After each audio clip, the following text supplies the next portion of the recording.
இந்த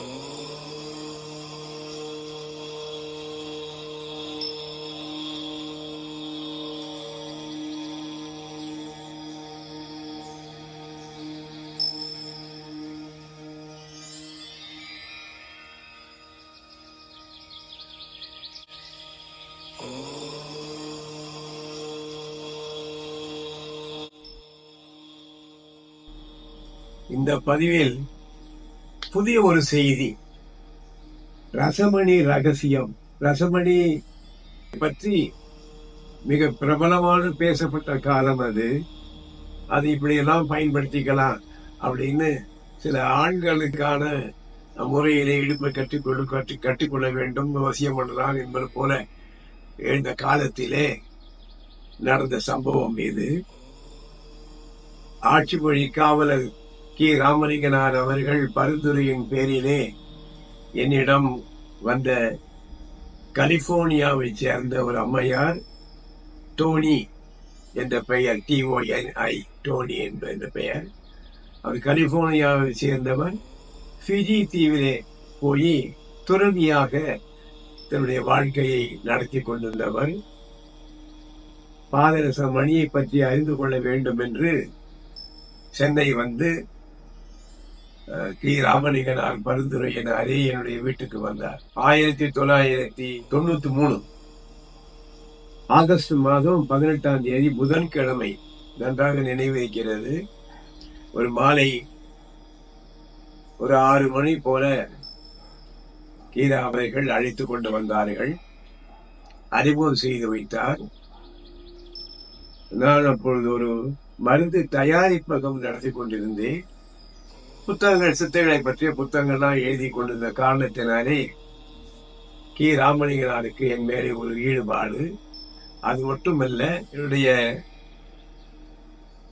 பாட்டனார் இப்ப அவர் அறிவார், திரு பாலகிருஷ்ண பிள்ளையை பற்றியும் அவர் அறிவார்.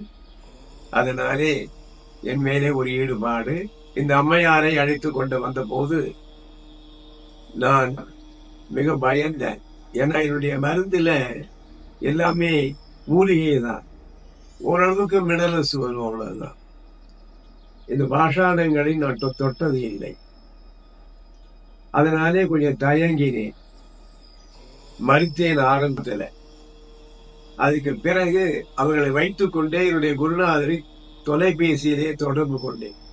என்ன என்று கேட்டார். நான் சொன்னேன், இது மாதிரி ஒரு ராமலிங்கனார் கூட வந்திருக்காரு அப்படின்னு சொன்ன உடனே என்னை வழக்கமா மாமான்னு சொல்லுவார்கள் என்னுடைய குருநாதர். ஒப்புக்கொள்ளுங்கள் மாமா, பார்த்துக் கொள்ளலாம் அப்படின்னு நம்பிக்கை சொன்னார்.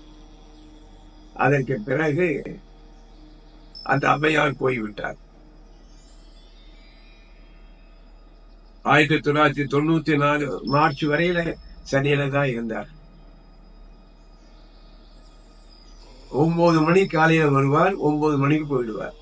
பெரும்பாலும் அவித்த உணவுகளையே அந்த அம்மா சாப்பிட்டுட்டு இருந்தாங்க. வீட்டுக்கு வந்தா இங்கதான் சாப்பிடுவாங்க. அவித்த உணவு, உணக்கட்டனை பயிர், இப்படிதான் சாப்பிட்டுருப்பாங்க. எப்பாவது சமைத்த உணவு. என்னிடம் என்னுடைய குருநாதர் தேவராஜ சுவாமிகள் அவர்கள் இந்த தயாரிப்பு முறை சொன்னார். இது அவர்கள் போட்டோகிராஃப், படம் எடுக்க அனுமதிக்க வேண்டாம் அப்படின்னு ஒரு கண்டிஷனை போட்டார். சரின்னு ஒத்துக்கிட்டார். அதுக்கு பிறகு விநாயகர் பூஜை, காளி பூஜை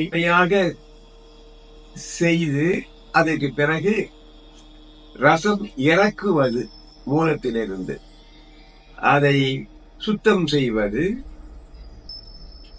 அதுக்கு பிறகு அதை விழுதாக்குவது, அப்புறம் புடம் போடுவது, இப்படி பல நிலைகள் அவர் கற்றுக் கொடுத்தார். அதை நான் செய்த 35 போட்டோ எடுத்தாங்க அந்த அம்மா. அதுல 32 போட்டோ விடவே இல்லை. இந்த பூஜை மட்டும் விழுந்ததே தவிர ரசம் இறக்குகிற